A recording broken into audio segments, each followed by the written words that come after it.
ഇടുക്കി പാപ്പാത്തിച്ചോലയിൽ ഇന്നലെ സ്ഥാപിച്ച മരക്കുരിശ് കാണാനില്ല. സംഭവത്തിൽ 2 പേരെ പോലീസ് കസ്റ്റഡിയിലെടുത്തു. കസ്റ്റഡിയിലെടുത്തവരെ എസ്പി നേരിട്ടെത്തി ചോദ്യം ചെയ്യും. ഇവർ സ്പിരിറ്റ് ഇൻ ജീസസ് പ്രവർത്തകരെന്ന് സംശയിക്കുന്നു. സ്പിരിറ്റ് ഇൻ ജീസസ് സ്ഥാപകന്റെ പിക്കപ്പ് വാനും കസ്റ്റഡിയിലെടുത്തിട്ടുണ്ട്. വിവരങ്ങളുമായി ലെസ്ലി ജോൺ ചേരുകയാണ്. ലെസ്ലി, ഇന്നലെ സ്ഥാപിച്ച മരക്കുരിശ് ഇന്ന് പെട്ടെന്ന് അപ്രത്യക്ഷമായിരിക്കുന്നു. ഇതിന് സംഭവവുമായി ബന്ധപ്പെട്ട് നിലവിൽ 2 പേർ പോലീസ് പിടിയിലായതായാണ് സൂചന. ഇവർ സ്പിരിറ്റ് ഇൻ ജീസസ് പ്രവർത്തകർ തന്നെയാണെന്ന് സ്ഥിരീകരിക്കാനായോ?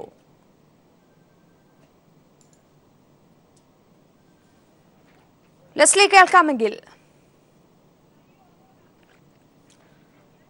ഇടുക്കി പാപ്പാത്തിച്ചോലയിൽ ഇന്നലെ സ്ഥാപിച്ച മരക്കുരിശ് ഇന്ന് കാണാനില്ല. പുലർച്ചെയാണ് മരക്കുരിശ് കാണാതായതായി വിവരം ലഭിക്കുന്നത്. സംഭവത്തിൽ 2 പേരെ പോലീസ് കസ്റ്റഡിയിലെടുത്തിട്ടുണ്ട്. കസ്റ്റഡിയിലെടുത്തവരെ എസ്പി നേരിട്ടെത്തി അല്പസമയത്തിനകം ചോദ്യം ചെയ്യും എന്നാണ് ലഭിക്കുന്ന വിവരം. ഇവർ സ്പിരിറ്റ് ഇൻ ജീസസ് പ്രവർത്തകരെന്ന് സംശയിക്കുന്നുണ്ട്. ഇന്നലെ തന്നെ സ്പിരിറ്റ് ഇൻ ജീസസ് പ്രവർത്തകർ തങ്ങളല്ല ഈ മരക്കുരിശ് സ്ഥാപിച്ചത് എന്നുള്ള രീതിയിൽ വിവരങ്ങൾ നൽകിയിരുന്നു. എന്നാൽ അവർ തന്നെയാണ് ഈ മരക്കുരിശ് സ്ഥാപിച്ചത് എന്ന ഒരു സ്ഥിരീകരണത്തിലേക്ക് എത്തുന്നതായാണ് സൂചന.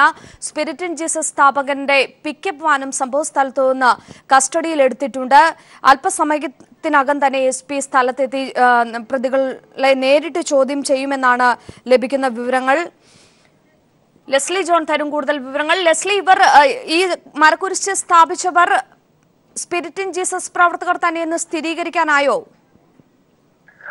അഞ്ജു, കഴിഞ്ഞ ദിവസം വൈകിട്ട് ഒഴിവാക്കിയ കുരിശ് സ്ഥിതി ചെയ്തിരുന്ന സ്ഥലത്തേക്ക് വീണ്ടും ഒരു മരക്കുരിശ് 5.5 അടി പൊക്കമുള്ള ഒരു മരക്കുരിശ് സ്ഥാപിക്കപ്പെട്ടത്.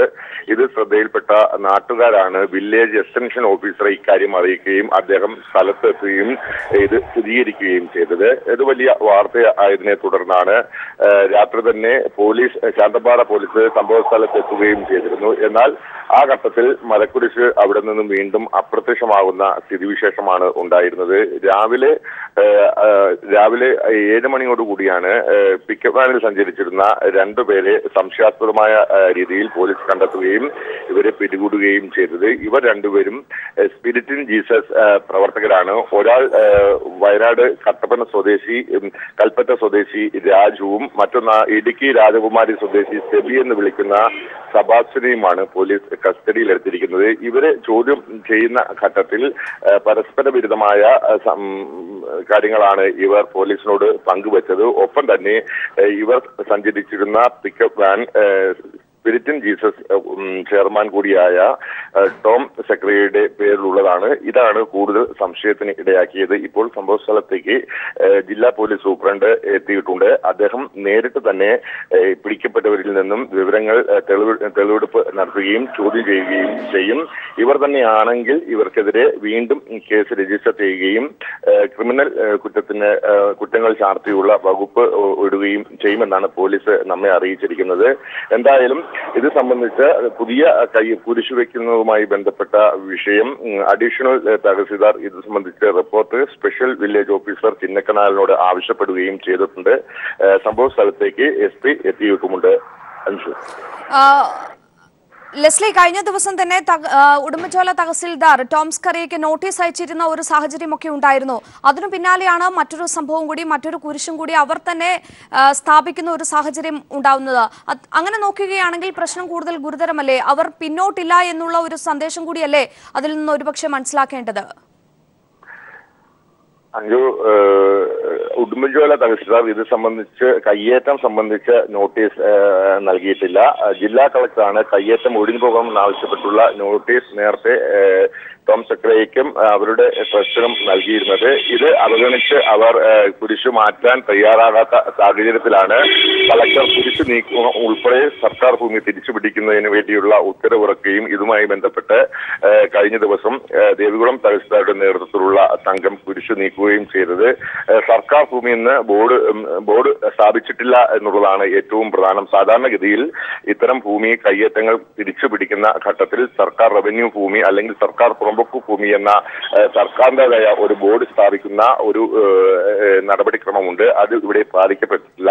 ഈ സാഹചര്യത്തിലാണ് വീണ്ടും മരക്കുരിശ് അവിടെ പ്രത്യക്ഷപ്പെടുകയും വീണ്ടും അപ്രത്യക്ഷമാവുകയും ചെയ്ത സാഹചര്യം ഉണ്ടായിരിക്കുന്നത്. അഞ്ജു, ശരി, വ്യക്തമാണ്. ഇടുക്കി പാപ്പാത്തിച്ചോലയിൽ ഇന്നലെ സ്ഥാപിച്ചിരുന്ന മരക്കുരിശ് ഇന്ന് അപ്രത്യക്ഷമായിരിക്കുന്നു. സ്പിരിറ്റ് ഇൻ ജീസസ് പ്രവർത്തകർ തന്നെയാണ് മരക്കുരിശ് സ്ഥാപിച്ചതെന്നും അത് നീക്കം ചെയ്തതും അവർ തന്നെയാണെന്നാണ് ലഭിക്കുന്ന വിവരം. രണ്ടുപേരെ നിലവിൽ കസ്റ്റഡിയിലെടുത്തിട്ടുണ്ട്. അവരെ SP നേരിട്ടെത്തി ചോദ്യം ചെയ്യുകയാണ്. വിവരങ്ങളാണ് ലെസ്ലി ജോൺ നൽകിയത്. മൂന്നാറിലെ കയ്യേറ്റം ഒഴിപ്പിക്കാൻ ശക്തമായ നടപടിയെടുക്കുമെന്ന് മുഖ്യമന്ത്രി പിണറായി വിജയൻ. ഇതിനു മുന്നോടിയായി സർവകക്ഷി യോഗം ചേരും. പരിസ്ഥിതി പ്രവർത്തകർ, മതം മേലധ്യക്ഷന്മാർ, മാധ്യമപ്രതിനിധികൾ എന്നിവരുമായും കൂടിയാലോചന നടത്തുമെന്നും ഉന്നതതല യോഗത്തിന് ശേഷം മുഖ്യമന്ത്രി പറഞ്ഞു. സർക്കാരിനെ അറിയിക്കാതെ കുരിശു പൊളിച്ചു നീക്കിയതിനെതിരെ നിരോധനാജ്ഞ പ്രഖ്യാപിച്ചതിനെയും യോഗത്തിൽ മുഖ്യമന്ത്രി വിമർശിച്ചു. ഇടുക്കിയിലെ പട്ടയ വിതരണം സംബന്ധിച്ച് ചർച്ച ചെയ്യാൻ ചേർന്ന ഉന്നതതല യോഗത്തിലാണ് മുഖ്യമന്ത്രി പിണറായി വിജയൻ മൂന്നാറിലെ കയ്യേറ്റമൊഴിപ്പിക്കൽ സംബന്ധിച്ച നിലപാട് വ്യക്തമാക്കിയത്. കയ്യേറ്റക്കാരോട് വിട്ടുവീഴ്ചയില്ലെന്നും എന്നാൽ കുടിയേറ്റക്കാരെ സംരക്ഷിക്കണമെന്നും യോഗശേഷം മുഖ്യമന്ത്രി പറഞ്ഞു. നമ്മുടെ സംസ്ഥാനത്ത് ചില കയ്യേറ്റങ്ങളുണ്ട് എന്നുള്ളത് വസ്തുതയാണ്. ആ കയ്യേറ്റങ്ങൾ ഒഴിപ്പിക്കുന്നതിന് ശക്തമായ നടപടികൾ സ്വീകരിക്കേണ്ടതുണ്ട്. സർക്കാർ അത്തരമൊരു നടപടി സ്വീകരിക്കുന്നതിന് മുൻപായി എല്ലാ രാഷ്ട്രീയ പാർട്ടികളുടെയും യോഗം വിളിക്കാൻ ഉദ്ദേശിക്കുന്നു. ഒഴിപ്പിക്കൽ നടപടികൾക്കായി ജില്ലാതല ഏകോപന സമിതികൾ രൂപീകരിക്കാനും യോഗത്തിൽ തീരുമാനിച്ചു. വൻകിട കയ്യേറ്റങ്ങൾ ഒഴിപ്പിക്കുന്നതിന് മുൻഗണന നൽകണമെന്നും റവന്യൂ വകുപ്പും പോലീസും സഹകരിച്ച് പ്രവർത്തിക്കണമെന്നും ജനപ്രതിനിധികളെ അകറ്റി നിർത്തരുതെന്നും മുഖ്യമന്ത്രി യോഗത്തിൽ നിർദ്ദേശിച്ചു. കയ്യേറ്റം ഒഴിപ്പിക്കുന്നതിനു മുൻപ് നോട്ടീസ് നൽകുന്നതടക്കമുള്ള നിയമ നടപടികളെല്ലാം കൃത്യമായി പാലിക്കണമെന്നും പരിസ്ഥിതി ലോല പ്രദേശമായതിനാൽ മൂന്നാറിൽ JCB ഉൾപ്പെടെയുള്ളവ ഉപയോഗിക്കരുതെന്നും മുഖ്യമന്ത്രി വ്യക്തമാക്കി. അതേസമയം സർക്കാരിനെ അറിയിക്കാതെ ജില്ലാ ഭരണകൂടം സ്വീകരിച്ച ചില നടപടികളെ മുഖ്യമന്ത്രി യോഗത്തിൽ വിമർശിച്ചു. കുരിശു പൊളിച്ചതും പോലീസിനെ അറിയിക്കാതെ നിരോധനാജ്ഞ പ്രഖ്യാപിച്ചതും ശരിയായില്ല. പട്ടയ വിതരണം സമയബന്ധിതമായി പൂർത്തിയാക്കാത്തതിനെ വിമർശിച്ച മുഖ്യമന്ത്രി മെയ് 21 പട്ടയമേള നടത്തി 10,000 കുടുംബങ്ങൾക്കെങ്കിലും പട്ടയം നൽകണമെന്നും നിർദ്ദേശിച്ചു. കയ്യേറ്റം ഒഴിപ്പിക്കൽ തുടരുമെന്ന് റവന്യൂ മന്ത്രി E. ചന്ദ്രശേഖരനും വ്യക്തമാക്കി. മന്ത്രി MM Mani, chief secretary, revenue principal secretary, Idukki collector, sub collector തുടങ്ങിയ ഉന്നതോദ്യോഗസ്ഥരും യോഗത്തിൽ പങ്കെടുത്തു. News bureau, Thiruvananthapuram. മൂന്നാറിൽ വൻകിട കയ്യേറ്റക്കാരെ ഒഴിപ്പിക്കാൻ ശക്തമായ നടപടികൾ സ്വീകരിക്കണമെന്ന് LDF യോഗം സർക്കാരിനോട് ആവശ്യപ്പെട്ടു. 1977 മുൻപുള്ള കുടിയേറ്റക്കാർക്ക് പട്ടയം നൽകുന്നതിന് നടപടി കൈക്കൊള്ളണമെന്നും LDF ആവശ്യപ്പെട്ടു. അതേസമയം മൂന്നാറിൽ തർക്കങ്ങൾ തീർന്നിട്ടില്ലെന്നും അവ ചർച്ചയിലൂടെ പരിഹരിക്കുമെന്നും CPI സംസ്ഥാന സെക്രട്ടറി കാനം രാജേന്ദ്രൻ യോഗത്തിന് ശേഷം മാധ്യമപ്രവർത്തകരോട് പറഞ്ഞു. മൂന്നാറിൽ കയ്യേറ്റമൊഴിപ്പിക്കാൻ ശക്തമായ നടപടികളുമായി മുന്നോട്ടു പോകണം. ഇക്കാര്യത്തിൽ വിട്ടുവീഴ്ച പാടില്ലെന്നും LDF സർക്കാരിനോട് ആവശ്യപ്പെട്ടു. അനധികൃത നിർമ്മാണങ്ങൾ തടയാൻ അടിയന്തരമായ നടപടികൾ സ്വീകരിക്കണം. കയ്യേറ്റക്കാരെയും കുടിയേറ്റക്കാരെയും രണ്ടായി കണ്ടുവേണം നടപടി സ്വീകരിക്കാനെന്നും സർക്കാരിനോട് LDF ആവശ്യപ്പെട്ടു. അതേസമയം മൂന്നാർ വിഷയവുമായി ബന്ധപ്പെട്ട് തർക്കങ്ങളെല്ലാം അവസാനിച്ചിട്ടില്ലെന്നും ഇവ ചർച്ചയിലൂടെ പരിഹരിക്കുമെന്നും CPI സംസ്ഥാന സെക്രട്ടറി കാനം രാജേന്ദ്രൻ മാധ്യമങ്ങളോട് പറഞ്ഞു. പാപ്പാത്തിച്ചോലയിൽ സ്ഥാപിച്ചിരുന്ന കുരിശ് ഏതെങ്കിലും സഭയുടേതല്ലെന്നും കാനം പറഞ്ഞു. ഇല്ല, പ്രശ്നങ്ങളൊക്കെ ഇനിയും ഉണ്ടാവും. അങ്ങനെ അവസാനിക്കുന്നത് അത് ചർച്ച ചെയ്തല്ലേ അവസാനിക്കും. എല്ലാ കാര്യത്തിനും എപ്പോഴും തീരുമാനം ഉണ്ടാകുമോ? ചിലത് വീണ്ടും ചർച്ച ചെയ്യേണ്ടി വരും, കൂടുതൽ ചർച്ച ചെയ്യേണ്ടി വരും. സർക്കാരിന്റെ 1ാം വാർഷികം വിപുലമായ പരിപാടികളോടെ മെയ് 25 മുതൽ ഒരാഴ്ചക്കാലം ആചരിക്കുന്നതിനും LDF യോഗം തീരുമാനിച്ചു. ഇതോടനുബന്ധിച്ച് തിരുവനന്തപുരം, കൊച്ചി, കോഴിക്കോട് എന്നിവിടങ്ങൾ കേന്ദ്രീകരിച്ച് പൊതുയോഗങ്ങൾ ചേരാനും തീരുമാനിച്ചിട്ടുണ്ട്. സർക്കാരിന്റെ 1ാം വാർഷികത്തിന് മുമ്പായി ഇടുക്കി ജില്ലയിൽ ഉപാധിരഹിത പട്ടയം നൽകാനും LDF സർക്കാരിനോട് ആവശ്യപ്പെട്ടു. News bureau, Thiruvananthapuram. സർക്കാരിന്റെ പ്രതിച്ഛായയ്ക്ക് കളങ്കം സൃഷ്ടിക്കുന്ന നിലപാടാണ് മൂന്നാറിൽ ചില ഉദ്യോഗസ്ഥർ സ്വീകരിക്കുന്നതെന്ന് CPIM കേന്ദ്ര കമ്മിറ്റി അംഗം A. വിജയരാഘവൻ. ഈ വിഷയം കൈകാര്യം ചെയ്യുന്നതിൽ മാധ്യമങ്ങൾ ആശയക്കുഴപ്പമുണ്ടാക്കുന്നുണ്ടെന്നും അദ്ദേഹം പറഞ്ഞു. CPIM നേതാവും മുൻ മന്ത്രിയുമായ TK രാമകൃഷ്ണൻ അനുസ്മരണ സമ്മേളനം കൊച്ചിയിൽ ഉദ്ഘാടനം ചെയ്യുകയായിരുന്നു അദ്ദേഹം.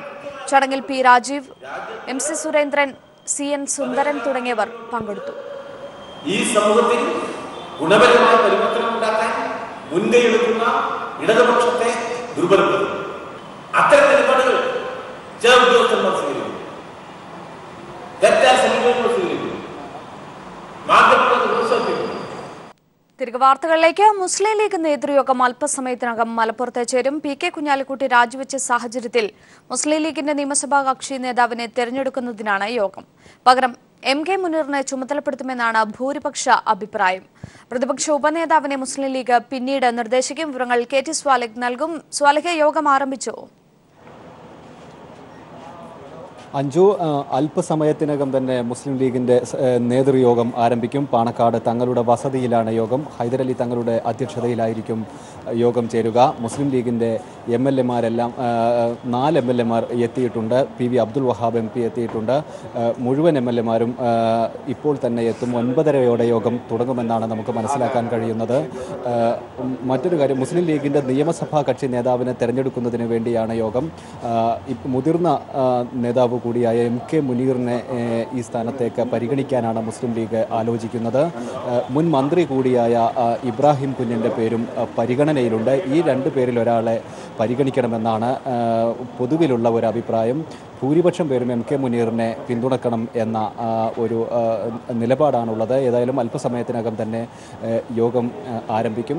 തെരഞ്ഞെടുപ്പുമായി ബന്ധപ്പെട്ട വിഷയങ്ങളും യോഗത്തിൽ ചർച്ചയാവും. മലപ്പുറം തെരഞ്ഞെടുപ്പിൽ മുസ്ലിം ലീഗ് നല്ല രീതിയിൽ പ്രവർത്തിച്ചു.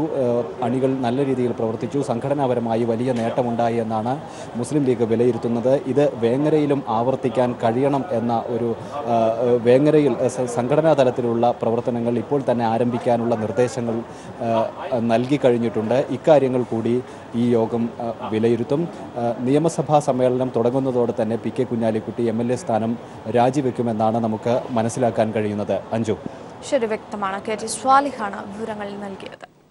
മുഖ്യമന്ത്രി പിണറായി വിജയൻ പങ്കെടുക്കുന്ന പോലീസ് ഉന്നത ഉദ്യോഗസ്ഥരുടെ യോഗങ്ങൾക്ക് ഇന്ന് തുടക്കമാകും. തിരുവനന്തപുരം മേഖലാ യോഗമാണ് ഇന്ന് നടക്കുക. ടെക്നോ പാർക്കിലെ പാർക്ക് സെന്ററിൽ വൈകിട്ട് 3-നാണ് യോഗം. പോലീസിന്റെ പ്രവർത്തനം കൂടുതൽ കാര്യക്ഷമമാക്കുന്നതിന്റെ ഭാഗമായി നടക്കുന്ന യോഗത്തിൽ SI-മാർ മുതലുള്ള ഉദ്യോഗസ്ഥർ പങ്കെടുക്കും. പോലീസിനെതിരെയുള്ള വിമർശനങ്ങളും ചർച്ചയാവുന്ന യോഗത്തിൽ സർക്കാരിന്റെ പോലീസ് നയം മുഖ്യമന്ത്രി വിശദീകരിക്കും. മുഖ്യമന്ത്രി നേരിട്ട് പങ്കെടുക്കുന്ന താഴെത്തട്ടിലെ പോലീസ് ഉദ്യോഗസ്ഥരുടെ യോഗം സംസ്ഥാനത്ത് ആദ്യമായാണ് നടക്കുന്നത്. വരും ദിവസങ്ങളിൽ മറ്റു മേഖലകളിലും യോഗം നടക്കും. സംസ്ഥാന പോലീസ് മേധാവി അടക്കമുള്ള ഉന്നത ഉദ്യോഗസ്ഥർ എല്ലാ യോഗങ്ങളിലും പങ്കെടുക്കും.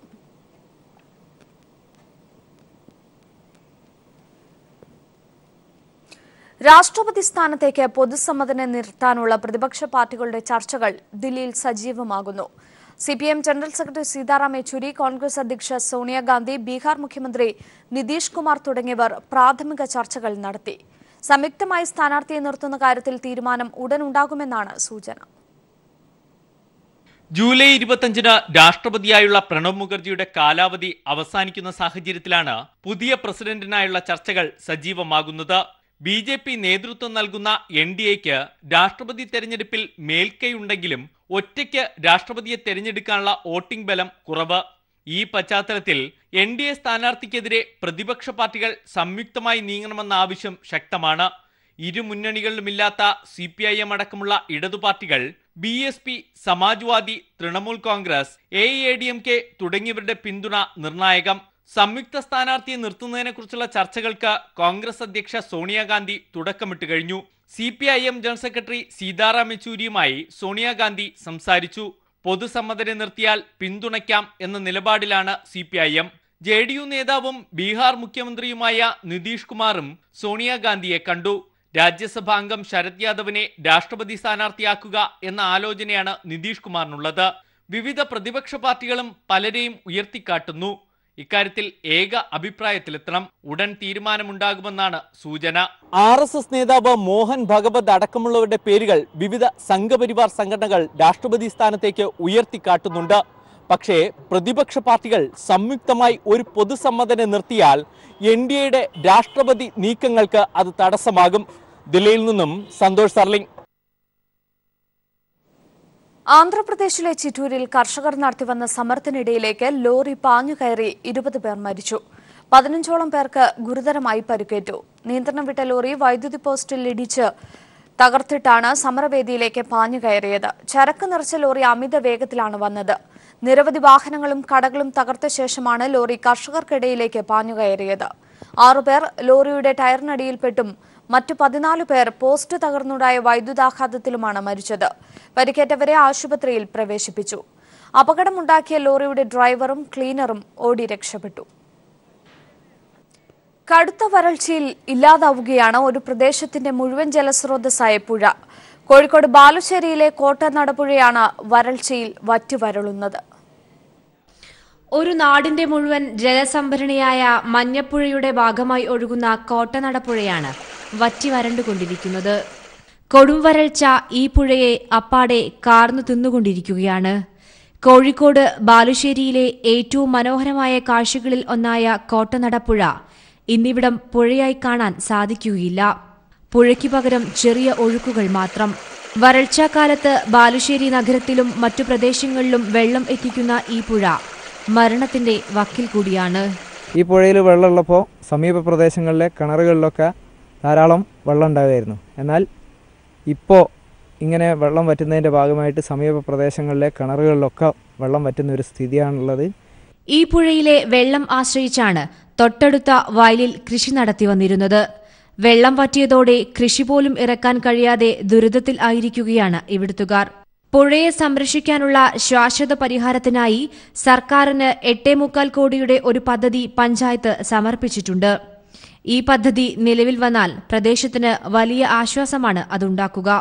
പുഴയെ സംരക്ഷിക്കാനായി ഉടൻ തന്നെ ഒരു തടയണ നിർമ്മിക്കണമെന്ന ആവശ്യവും നാട്ടുകാർ ഉയർത്തുന്നുണ്ട്. ഇവിടെ ഒരു പുഴ ഉണ്ടായിരുന്നു എന്നു തന്നെ വേണം പറയാൻ.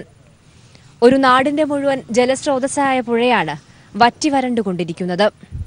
വരൾച്ചയുടെ ഏറ്റവും ഭീകരമായ മുഖമാണ് ഇവിടെ കാണാൻ സാധിക്കുക.